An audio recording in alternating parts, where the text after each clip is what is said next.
Hello everyone. तो लो जी आ गया पवन सिंह जी और सौम्या पांडे का एक बहुत ही बेहतरीन वीडियो सॉन्ग जो कि फुल वीडियो सॉन्ग में रिलीज हो चुका है।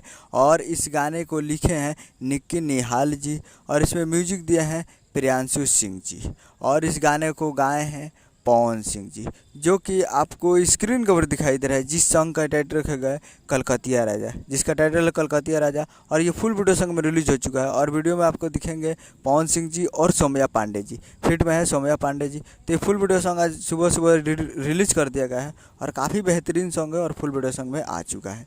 तो आप लोग जाइए और जाकर सौम्या पांडे और पवन सिंह जी का वीडियो को देखिए और प्यार दीजिए। काफ़ी बेहतरीन सॉन्ग है, तो जाइए और जाकर आप इस सॉन्ग को जाकर आप देख सकते हैं यसी films present Bhojpuri YouTube channel पे। यसी films present Bhojpuri YouTube channel पे जाइए और जाकर फुल वीडियो सॉन्ग को देखिए और प्यार दीजिए। उम्मीद करूँगा वीडियो अच्छा लगा तो चैनल को सब्सक्राइब बेल आइकन प्रेस करिए ताकि इससे खेसारी लाल यादव जी और पवन सिंह जी का लेटेस्ट न्यूज लाते रहे। और वीडियो अच्छा लगा तो वीडियो को एक लाइक कीजिए। मिलते हैं अगले वीडियो में, तब तक के लिए जय हिंद जय भोजपुरी।